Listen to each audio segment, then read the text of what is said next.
Pokemon Phax. The ocean is as deep as it is vast, and the lower you get, the harder it is to see. For eons, many water-type Pokemon just dealt with the endless pitch darkness in the depth.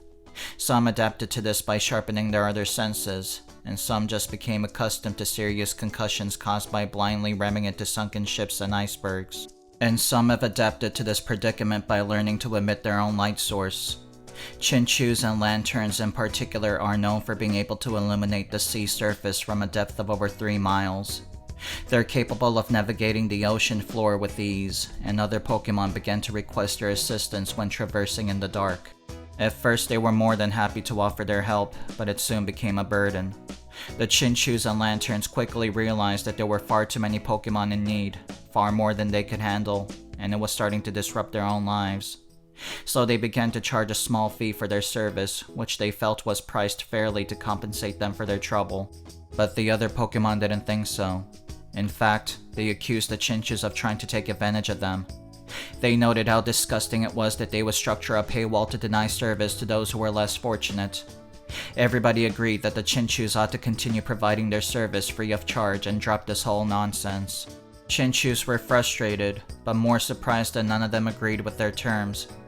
They thought the small fee more than reasonable for taking time away from themselves to help others, but nobody seemed to see it that way.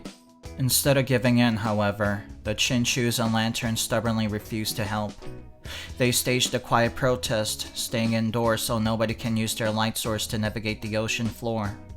Other Pokemon criticized this movement, calling the Chinchous and lanturns selfish for withholding something that benefits their society. They claimed that anybody else with the same ability would have shared their gift with the world out of sheer altruism.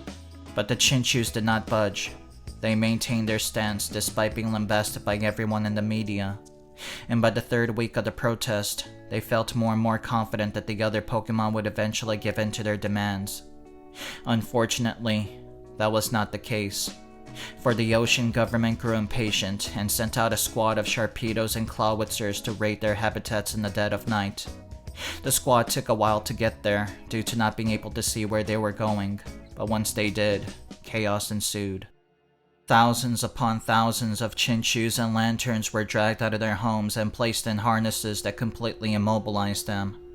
In the following week, the Chinchous were placed around every corner of the ocean like lampposts so all the ocean-dwelling Pokemon could see where they were going. They even sold the Chinchous to the highest bidders for personal use, to be hung above the dining room like chandeliers in their ocean manors.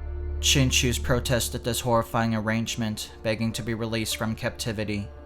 They even promised to waive the fees for their service, but nobody would heed their words.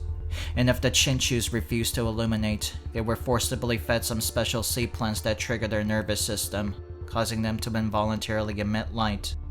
I'm a gutter full of raccoon poops, and this has been another episode of Pokemon Phax. Please like, comment, and subscribe for more factual Pokemon facts. Have a wonderful Pokemon day.